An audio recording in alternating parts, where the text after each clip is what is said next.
could consolidate power, an election in Portugal stripped Rosa Coutinho of his influence. The MPLA and Coutinho then turned to Fidel Castro for military aid. Juan Benamelis, a former African affairs specialist with the Cuban Foreign Ministry. In June, there was a meeting in Havana. In June 1975, between General Carlos Fabias, Colonel Varela Gomez, and Rosa Coutinho, they went to Havana. And they had a meeting with Senén Casas Regueiro, Chief of Army Staff, with Julio Casas Regueiro, Chief of Logistics of Cuban Army, with Vecino Alegret, who was after one of the generals who acted in Angola, who the Rear Admiral of the Cuban Navy, Emilio Baez. And it was already a military meeting. I'm talking June 1975. A meeting headed by Rosa Coutinho in Havana with the high Cuban military in order to develop the military help that the Soviets were providing and the Cubans in a way that will facilitate at the 11th of November 1975 the power to the MPLA. I spent most of my time in Havana, well, having talks with the people on the ministers. I was interested especially on education and justice. So, from June, July, August, already the discussion of the big, heavily Cuba-Soviet involvement was taking place between the Cubans, the Soviets, and the Portuguese. And in all this mess, Rosa Coutinho was mixed and was a key factor. The three groups reflected different tribal alliances.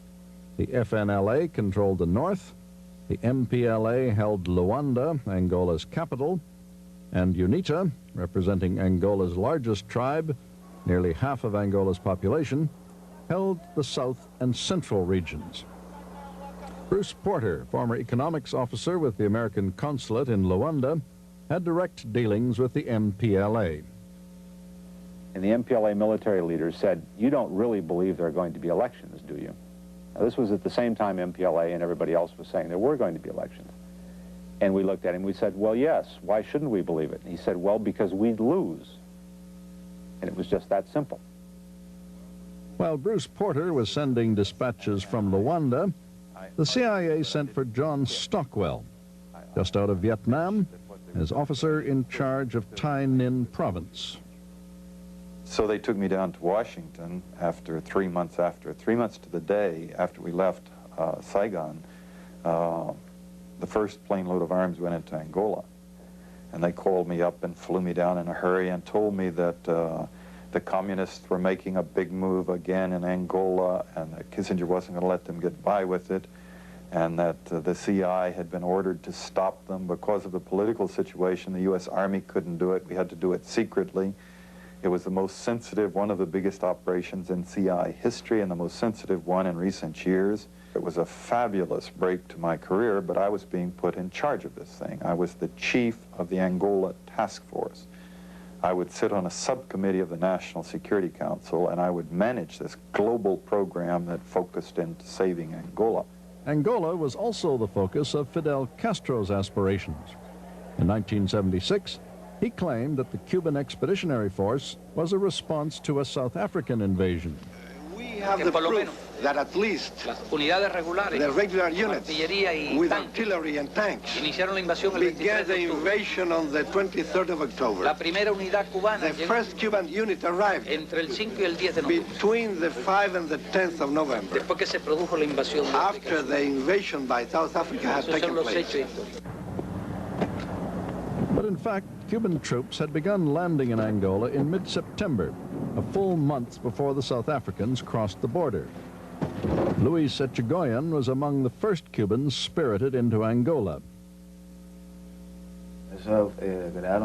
We were called up for an important mission.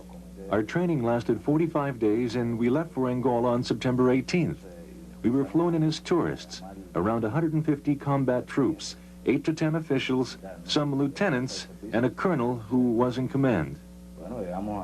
Echegoyen and the others arrived in civilian dress, unarmed, and registered at Hotel Presidente in Luanda.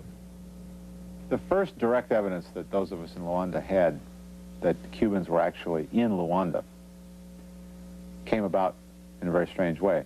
A Cuban-American working for an American bank in Angola was walking past the reception desk of his hotel. He saw a young girl with 7 or 8 young males, all of whom were exceedingly fit, all about the same age, and with short haircuts. And it immediately occurred to him that there was something strange about this group. They didn't speak Portuguese, so he sidled up to the reception desk and he saw their Cuban passports.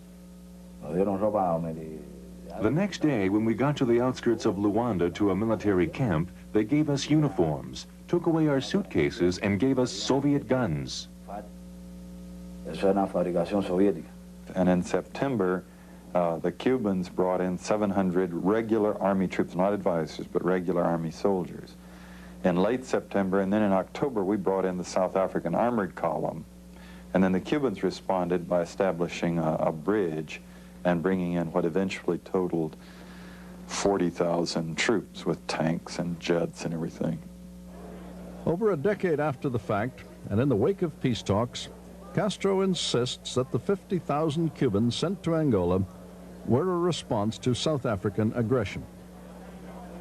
And not do anything fairer than to help the Angolan people. Históricamente está probado Historically, it has been proved de que that fueron los surafricanos it was the South y Africans las tropas de Zaire las que and the Zaire iniciaron la troops invasión de Angola. who began Angola's invasion. Cronológicamente. So, chronologically. This is General Rafael Del Pino. His voice and appearance have been disguised for his protection. This exclusive interview took place in a Washington safe house. As the former commander of the Cuban Air Forces in Angola, General Del Pino refutes President Castro's justification for sending troops.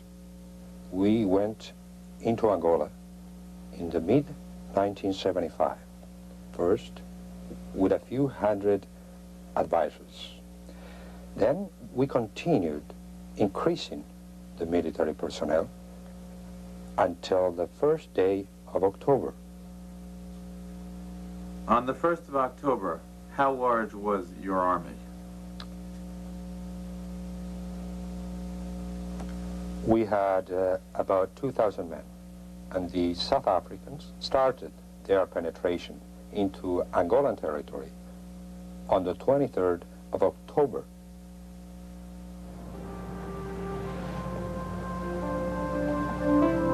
With the aid of 2,000 Cuban troops, the MPLA was able to extinguish the FNLA challenge for Luanda. In the old colonial capital, the MPLA became, as Rosa Coutinho intended, the successors to the Portuguese.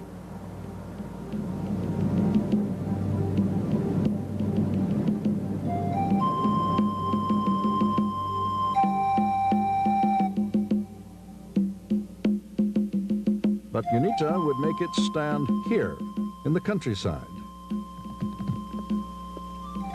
And although Jonas Savimbi was supported by the majority of the Angolan people, they stood alone. UNITA was overlooked by the Americans. Nobody knew much about Savimbi. Savimbi didn't hit the international cocktail circuit the way FNLA and MPLA activists and leaders did.